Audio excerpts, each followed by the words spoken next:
Hello, it's the Flower Robin, and this is Bird Talk.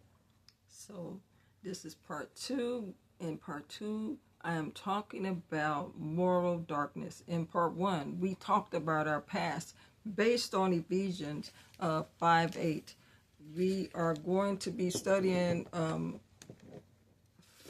Ephesians 5:8, and the verse says, we're going to also do 9 and 10, but the emphasis will be on 8, and verse 8 says, for ye were sometimes darkness, but now are ye light in the Lord. Walk as children of light. Verse 9, for the fruit of the Spirit is in all goodness and righteousness and truth. And verse 10 says, proving what is acceptable unto the Lord. So in part one, I talked about our past, because verse 5 and 8 says, for ye were sometimes. That means we were once. That means we had a past. All of us who are believers, and I said this for those who don't know what believers are. Believers are those who follow Jesus Christ. Who is Jesus Christ? He is the Son of God. Who is God, the creator of the universe? From forever to forever, he always existed. How can this be? I said, we don't have the answer to these things. He just is because he is. And if we had the answers, we would be God. And we certainly are not God. So there are just things that as people we don't understand, but he has given us the word of God to study, so that we can learn more about him, more and more and more about him. And that's what's so wonderful about him, is that there is always more to learn. So we are studying Ephesians 5 and 8. So we talked about our past in part one, and today I'm going to talk about darkness. It says, for we were sometimes darkness, for we were once darkness. What does it mean to be once darkness? You may say, because I am a brown complected human being who is called black or African American or whatever you may use as your term of preference, that you would say that I'm darkness. I could be darkness. But we know that those of us who read the word know that we're not talking about a literal darkness. We're talking about a spiritual and physical darkness, not body-wise, but where we are in the world. What is world? When we talk about the world in the word, we are talking in the word of God, which is the Bible. We are talking about sin. So we understand that our past, from going over part one, that we had a past, and I list things that fell into the category of our past. We may not have done all of them, but we may have done some. There were fornication, covetousness, uncleanness, and filthiness, and jesting, foolish talk. And I went into detail about what those things meant, because we don't want to just take those things at surface. We will interpret the scripture the wrong way and will cause people harm. So today I'm talking about darkness. And so when we looked up darkness, I always try to use a concordance along with other references. So we talk about darkness. We're talking about spiritual ignorance or sin. I'm in a place where, because I don't know what the living word of God says, what the Bible says, I don't realize that I am living in sin. It means a separation from God. I am far from God when I am in the dark. Now, I'm not too far where he can't reach me, but I'm in a state where I'm in a pool of what feels good, but can lead to destruction. What is darkness? Darkness is also moral and physical obscurity. Now, obscurity. In relation to the scripture, that's the state of being hidden or unknown by the world, or spiritual and moral darkness. So this is where I get moral darkness. That really sparked my curiosity. I was like, okay, that's an oxymoron. They kind of contrast each other there. Moral, which is supposed to be good, righteousness, and darkness. Why are these two words together? Okay. Moral means goodness and righteousness. Like I said, darkness, it means evil or corruption. So it means that there must be a measuring stick. This is how I see it. In order for me to understand what darkness is, which is what we've been talking about, there has to be a measuring stick. Now, I'm going to show you what the measuring stick is. The measuring stick is the Word of God. I will not understand what darkness is except for I read the Word of God. Now, I want to say something I mentioned in the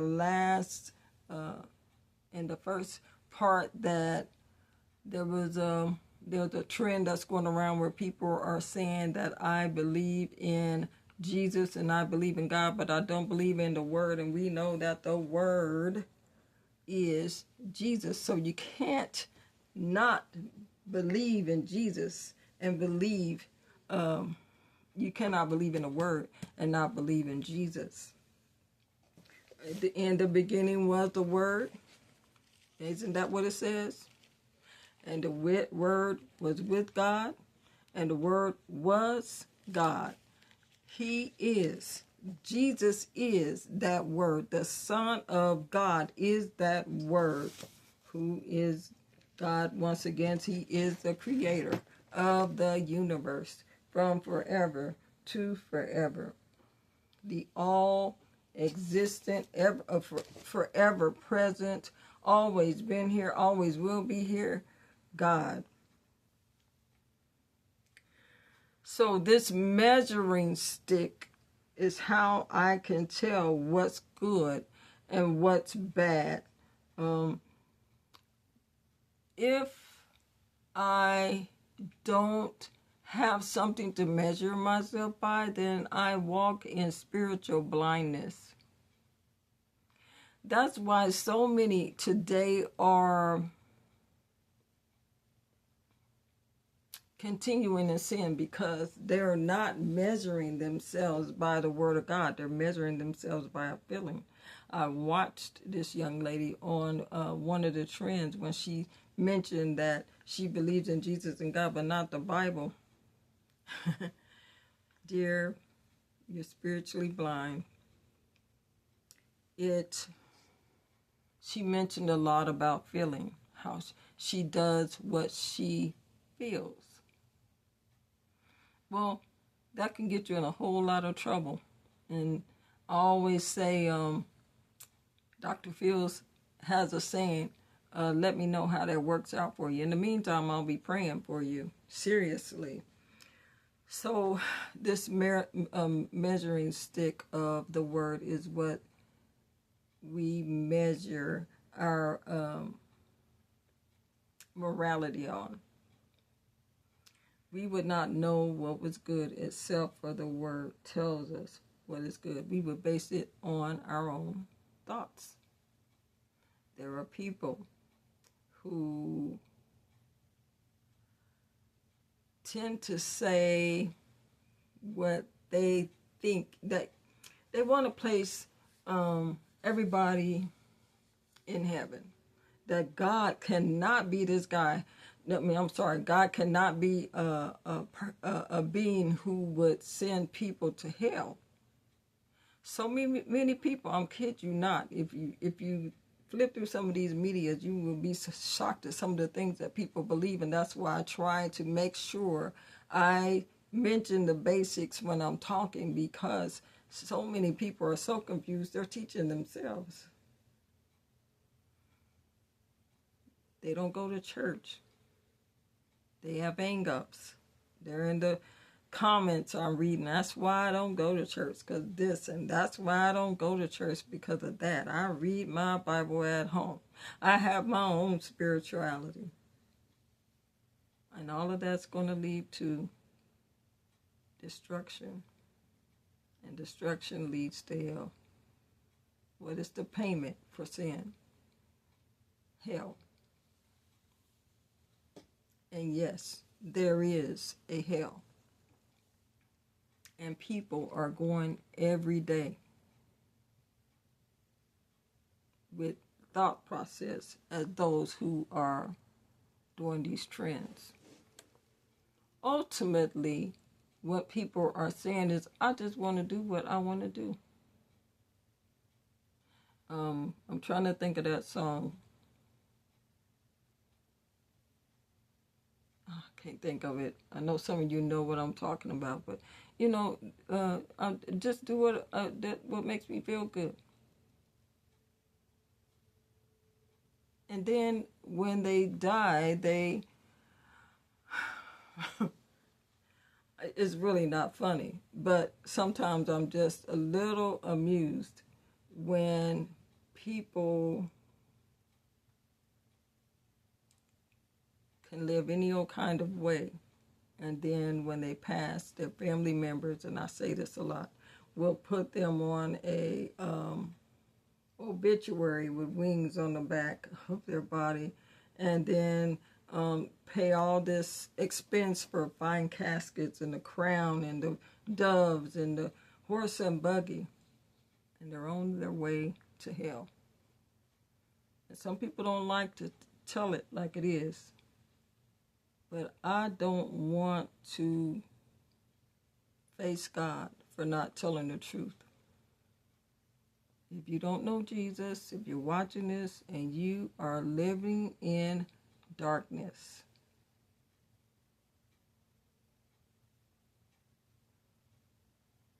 and I explained what darkness is. I gave you the list. If you didn't watch part 1, go back and watch part 1. If you are living in darkness, then I urge you, and I don't mean wait till tomorrow. I mean urgently, right now. Accept Jesus as your Lord and Savior. Jesus came here to die for your sins so that you would have the opportunity and the access to heaven. He took a long and gruesome journey to the cross. Long journey. Gruesome journey. That's what I said. When he was finished, he looked like raw meat. Even my mind can't fathom what he really went through. None of us can. Not only did it was long and gruesome because not only was he beaten to raw meat, he had to carry the weight of a cross. And even if you aren't a believer, you know what a cross is. People wear them all the time on their neck. Except it wasn't smooth like the ones we wear on our neck. It was rugged. It was a tree with thorns and you know the ruggedness of a tree. Splinters. You can get splinters from them. He carried it. The weighty cross. Got help along the way, but he carried that cross to a place called Calvary. Hands nailed, outstretched and nailed to the cross. Nailed. I said nailed. Feet. Crown of thorns.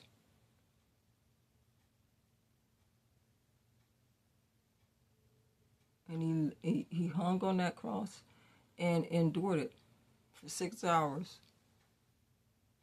6 means man. 6 is the number of man. He died for man. Not only did he die, but he was buried in a tomb.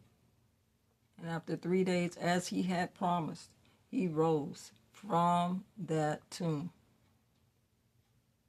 And then, after spending about 40 more days on earth, he arose to heaven and is seated on the right hand of God. Yes, there's a longer story in between this. I'm just trying to shorten it out a little bit, even though this video isn't quite as short as I would like it to be, but it's important to me that people know Jesus. And so an unbeliever may watch this. I pray before I do these videos.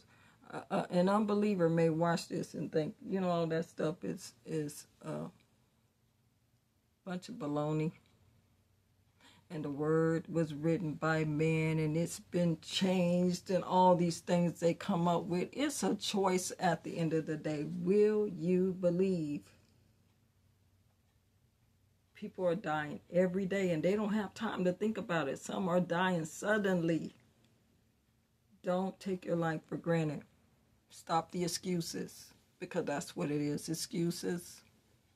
Excuses as to why you don't go to church. Excuses as to why you don't read the Bible. Excuses as to why you want to believe what you want to believe.